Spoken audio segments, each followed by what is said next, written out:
Hi there! Welcome to lesson 238 where we're going to be solving some multi-step equations.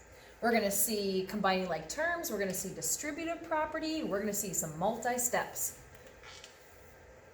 With our first one, I have a sentence here, 11 times a number decreased by 8 minus 6 times the same number is 22.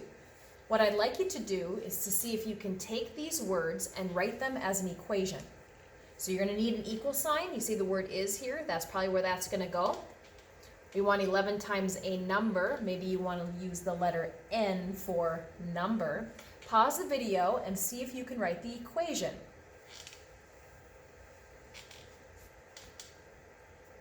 Welcome back. Is that what you had? Great. 11 times a number decreased by 8 minus 6 times the same number is 22. Because it says the same number, I'm using the same variable to represent it. Now we're going to solve it. Remember, at that party, you are the N. Looks like you're in two different places. You got closest friends over here, you got closest friends over here. Let's gather up all those closest friends and we'll hang out together. So we've got to combine like terms. 11 n's minus 6 n's, 5n.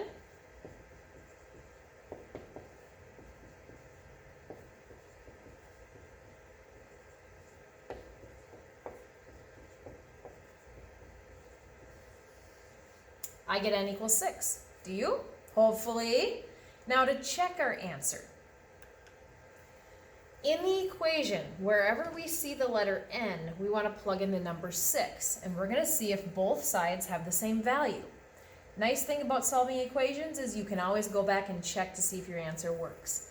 So I'm going to put a 6 here and a 6 here. I have 66 minus 8 minus 36 equals 22. So I'm subtracting here.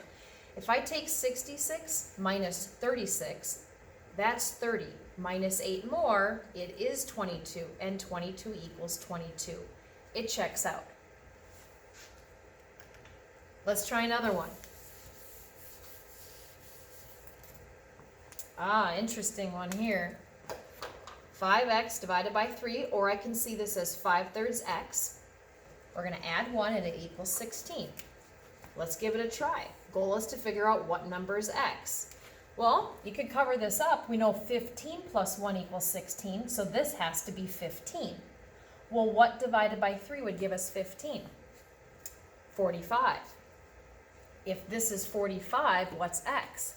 I bet you know the answer to this before we even start. Let's see if we can get it. Okay, so the x here is connected to the 5/3. So I'm going to leave that alone. I'm going to minus the 1 first. Send home these acquaintances. All right, now I'm at this point. In class, generally I'll have students that will tell me two different ways that they like to do this. Some kids, they see this, my handwriting's horrible. Some kids, they see this as 5x divided by 3. And so they want to multiply by 3 to both sides, bringing down the 5x equals 45, dividing by 5 to get x equals 9. That's 2 steps, and that works. You could also see this as 1 step.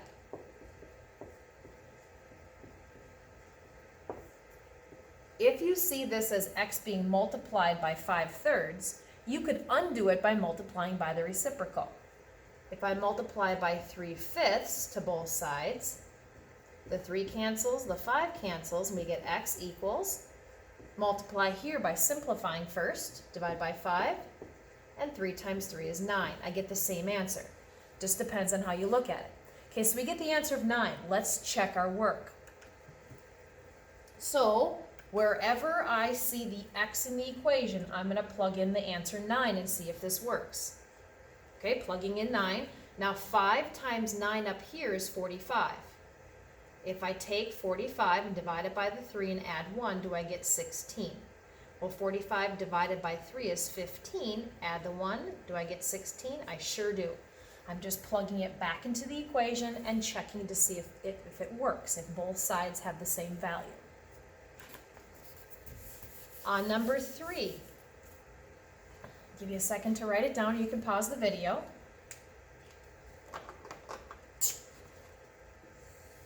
Now, at the party, I gotta send some acquaintances home, right, first. I can't even tell where they are. I don't even know how many closest friends I have because there's those parentheses in there. We have to get rid of the parentheses. And in order to get rid of the parentheses, I would have to distribute because I have a variable. So we're gonna start off with the distributive property to see who we have in our equation. -8 times 2x and -8 times -1. -8 times -1 is a positive 8. Okay, now I can see, there's the x, closest friends, 16 friends with the bad attitude. Let's send these guys home first, our acquaintances. And here I have 36 minus 8, which is 28. And then I want to send these guys home. Now remember, even if there wasn't a negative here, this is multiplication. Okay, so I want to undo it with division. I'm going to send them home and their bad attitude. -16 divided by -16 is positive 1. Over here, divided by -16. And I have 28 divided by 16. Oh, you can't do 28 divided by 16. It's not divisible. So my answer is going to be an improper fraction. I can simplify it though, because I know these are both divisible by 4. So I would end up with -7/4. And I can just leave it improper just like that.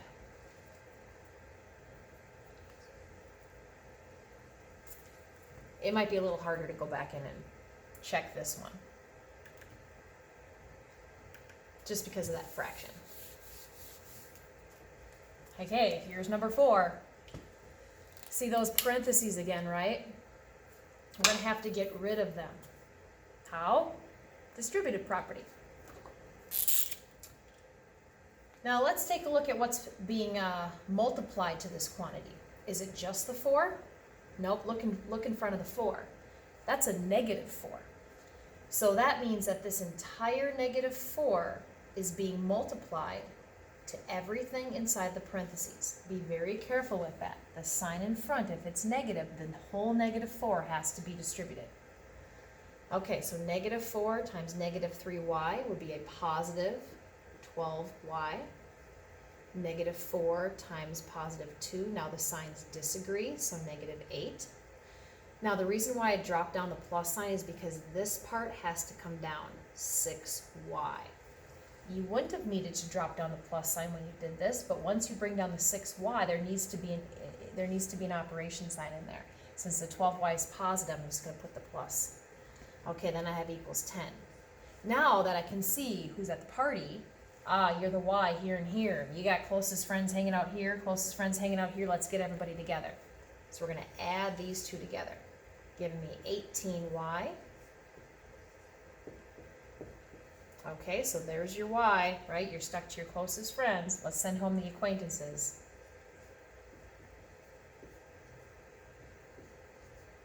And lastly, send home the closest friends with division. We should all get the answer of y equals 1.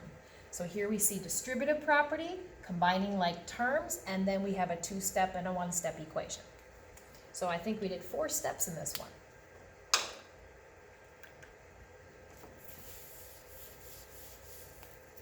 We got another one here where we're going to be distributing. Well, what are we distributing? Let's look in front. There's a negative sign. Remember doing this where I gave you just something like this and you had to distribute the negative? Now we're going to see it in an equation. So I am distributing this negative to the 4n and the -1. So -1, remember you could think of this as a 1 right here. Negative times 4n would be -4n, and negative times -1 would be a positive 1. Now we need to drop this 5n. Let's just drop it right down. Oh, I almost -17. Okay, now we got n's here and n's here. Let's get them all together. -5 take away 4 would be -9. Okay, so this is the n, right? There you are with your 9 closest friends with a bad attitude. Let's send home the acquaintances. -17 take away 1. All right, we're ready to divide by -9. Send home our closest friends. And signs agree, so answer is positive 2. And again, I could go back up here and check it. It's a lot of work to check it when you have a multi-step equation. So hopefully you can just rely on your algebra skills and hope that you did it correctly.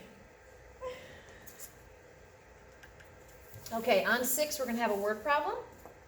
General admission tickets to the fair cost $3.50 per person. Ride passes are an additional $5.50 per person.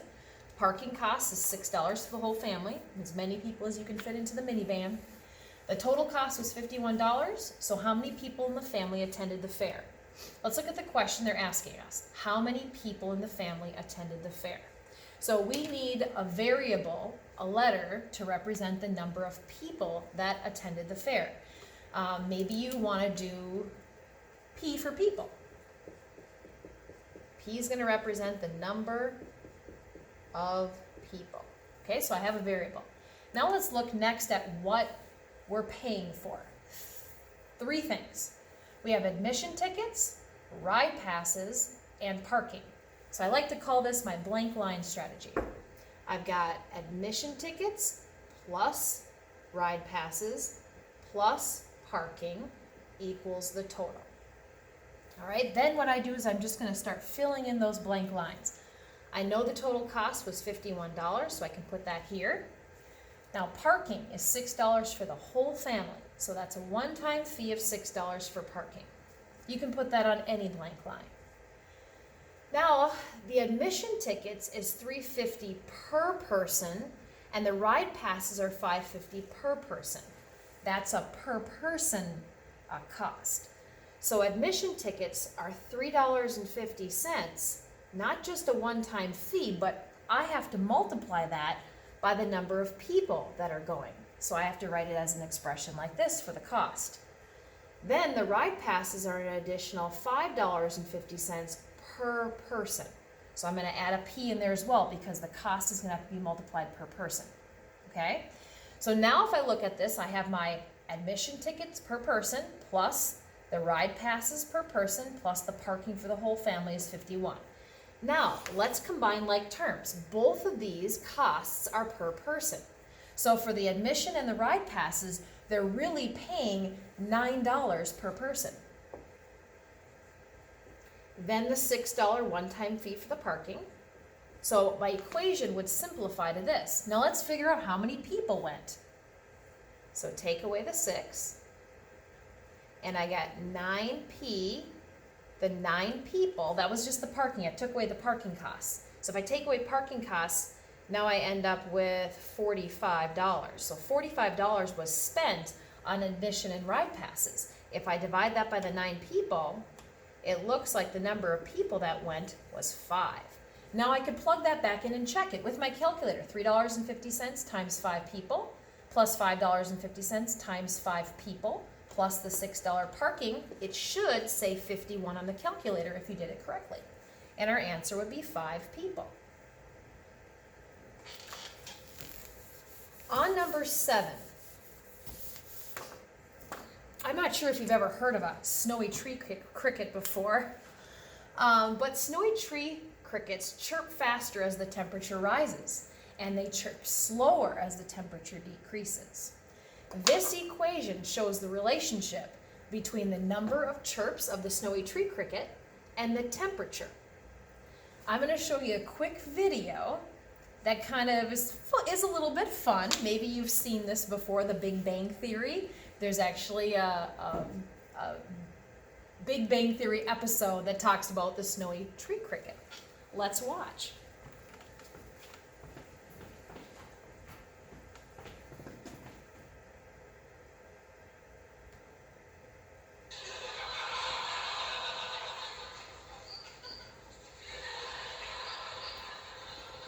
What's that?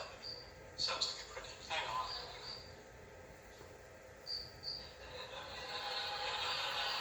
Based on the number of chirps per minute and the ambient temperature in this room, it is a snowy tree cricket. Oh, give me a frickin' break. How could you possibly know that? In 1890, Emile Dolbear determined that there was a fixed relationship between the number of chirps per minute of the snowy tree cricket and the ambient temperature, a precise relationship that is not present with ordinary field crickets. How do you know what the exact temperature of the room is? Under the terms of my roommate agreement with Leonard, I've had unilateral control of the thermostat ever since the sweaty night of '06. Okay, you were right about Wolverine and bone claws, but you're wrong about the cricket. Howard, don't embarrass yourself. The science chirps for itself. Humorous wordplay. Gotta love it. Flipping back on the lights here. I'll also post the link in Schoology for that if you weren't able to hear it. Kind of fun. All right, so let's figure this out here. This is the equation for the actual relationship that Sheldon was talking about. So here's our question. If the temperature is 71 degrees, which is about room temperature, how many times would the snowy tree cricket chirp in a minute? So if you're timing it for a minute in a 71 degree room, how many times would the tree cricket chirp? Remember, the warmer it is, the faster it chirps. The colder it is, the slower it chirps. Let's figure it out. So T is our temperature. We're gonna just plug in 71. I'm just gonna make this a 71 right here. There's my equal sign, draw a line. Let's see if you can figure out the number of chirps in a minute. Why don't you pause the video and figure it out, and then when you come back, we'll see if you're right. Okay, welcome back. You'd have to subtract the 50.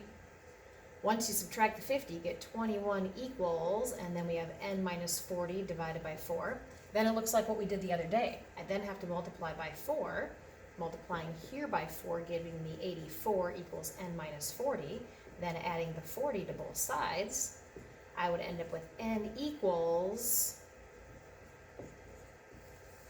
124 chirps. Can you imagine that? 124 chirps in a minute? Wow, there's 60 seconds in a minute. That's like a chirp or 2 chirps every second. Pretty quick. I think that'd be quite annoying, wouldn't you? Well, thank you for joining my lesson today. I hope that you feel like you can solve multi-step equations. Have a great day.